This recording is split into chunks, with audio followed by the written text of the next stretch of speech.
জীবনের সর্বশেষ যে কাজটা কথাটা বলেছিলেন সেটা ছিল কি? নামাজ। ইন্তেকালের 5 দিন আগে প্রচন্ড জ্বর হলো, মাথায় যন্ত্রণা হলো, বারবার বেহুশ হয়ে পড়েন। যে রাত্রে ইন্তেকাল করবেন সেই রাত্রে সাহাবায়ে কেরাম কেউ ঘরে ফেরে নাই, সবাই কাঁদতেছে। সকলের ধারণা নবীজি খুব তাড়াতাড়ি বিদায় হয়ে যাবেন। ঘরের মধ্যে স্ত্রীরা কাঁদেন, জামাই কাঁদে, নাতি নাতনি কাঁদেন। সব থেকে বেশি কাঁদছেন হযরতে মা ফাতিমা রাদিয়াল্লাহু তাআলা আনহা। রাসূলুল্লাহর হুশ এলো, হযরত ফাতেমার কান্না দেখে কাছে ইশারা করে ডাকলেন, কানে কানে কি যেন বললেন। হযরত ফাতেমার কান্না বন্ধ হয়ে গেল। হযরত আয়েশা ফাতেমাকে ডেকে বলেন, মা তোমার আব্বা জান কি তোমারে বলল, কান্না বন্ধ হলো তোমার? হযরত ফাতেমা বলেন, মা আমার আব্বা জান আমাকে কানে কানে বললেন, মা কাঁদিস না, তোর কান্না আমার বরদাস্ত হয় না। আমি তোমাকে সুসংবাদ শোনাই, আমি মরে যাওয়ার পর সবার আগে তোমার সাথে আমার দেখা হয়ে যাবে। হযরত ফাতেমা বুঝতে পেরেছেন এর অর্থ হলো রাসূলের ইন্তেকালের পরে আত্মীয় স্বজনের ভিতরে সর্বপ্রথম ফাতেমার ইন্তেকাল হবে। হয়েছিল তাই। রাসূলুল্লাহ বেহুশ হয়ে পড়লেন, আবার হুশ হলো, আবার বেহুশ হলেন। হজরের পরে হযরত জিবরাইল এসে বলছেন, আসসালামু আলাইকা ইয়া রাসূলুল্লাহ, হে আল্লাহর রাসূল, আল্লাহ আপনাকে সালাম বলেছেন আর তিনি জানতে চেয়েছেন আপনি কেমন আছেন। তিনি জানেন আপনি কেমন আছেন, তারপরেও তিনি জানতে চেয়েছেন আপনার মুখে আপনি কেমন আছেন। নবীজি বললেন, আমি বড়ই কষ্টের ভিতরে আছি, অসুস্থ আছি। হযরতে জিবরাইল বলছেন, ইয়া রাসূলুল্লাহ, একজন নতুন ফেরেশতা এসেছে আজ আমার সাথে, যে ফেরেশতা কোনো মানুষের কাছে আসার জন্য অনুমতি কোনোদিন চায় নাই আর কোনোদিন চাবেও না, শুধু আপনার অনুমতি চায় আপনার কাছে আসার জন্য। সে ফেরেশতার নাম মালাকুল মউত। হযরতে মালাকুল মউত রাসূলের অনুমতি নিয়ে রাসূলের জাসাদ মুবারকের কাছে এসে সালাম পেশ করলেন। বললেন, ইয়া রাসূলুল্লাহ, আদম আলাইহিস সালাম থেকে নিয়ে শুরু করে এই পর্যন্ত আমি যত মানুষের জান কবজ করেছি আর কিয়ামত পর্যন্ত যত মানুষের জান কবজ করব, কারো কাছে অনুমতি চাই নাই, অনুমতি চাওয়াও আমার লাগবে না। কিন্তু আজকে আসার সময় আল্লাহ রাব্বুল আলামিন আমাকে বলেছেন আমি যেন আপনার অনুমতি চাই। রাসূলুল্লাহ বললেন, মালাকুল মউত, আমি যদি তোমাকে অনুমতি না দেই?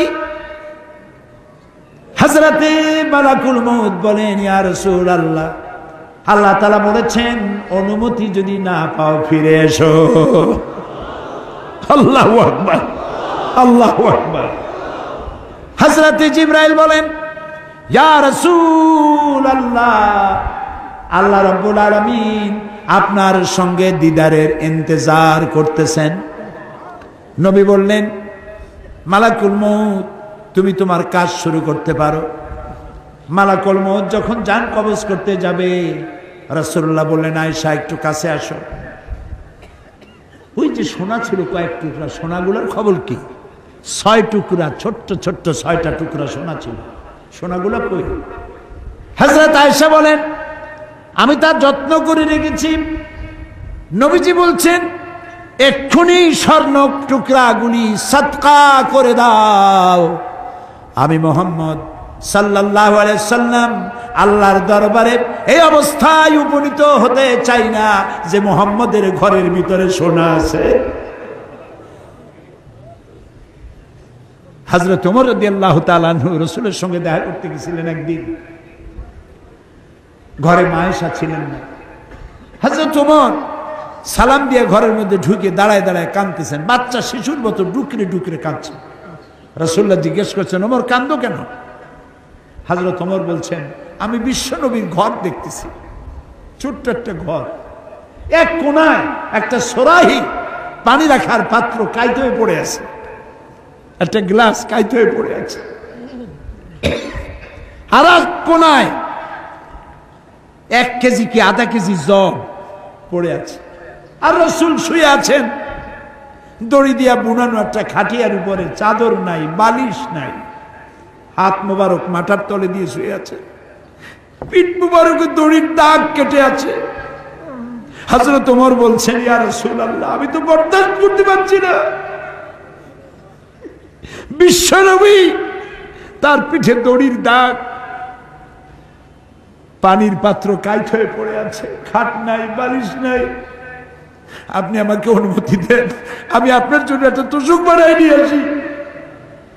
রাসূলুল্লাহ বললেন, ওমর, আমি তো দুনিয়ায় শান্তি করতে আসি নাই, আমি যদি ওহদ পাহাড়কে বলি, ওহদ আমার জন্য সোনায় পরিণত হয়ে যা, ওহদ পাহাড়টাই সোনা হয়ে যাবে, শান্তি করতে আসি নাই। নবীজি বললেন, আয়েশা রে, সোনাগুলি বিতরণ করে দাও, সাদকা করে দাও। মালাকুল মউতকে বললেন, তুমি তোমার কাম সারো। জান কবর শুরু হয়ে গেল।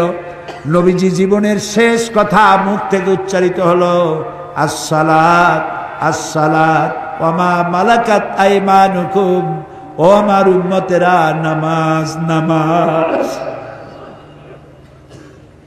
ইন্তেকালের সময় মেয়ের কথা বললেন না, নাতির কথা বললেন না, জামাইয়ের কথা বললেন না, উম্মতকে স্মরণ করালেন, ও আমার উম্মতেরা, নামাজ ছেড়ে দিও না, আর তোমার অধীনস্থ ব্যক্তিদেরকে জ্বালা যন্ত্রণা দিও না, চাকর বাকরের জ্বালা যন্ত্রণা দিও না, গরিব মানুষের দিকে লক্ষ্য রেখো, আর আমি চিরজনমের মতো তোমাদের থেকে বিদায় নিয়ে গেলাম, নামাজ ছেড়ে দিও না।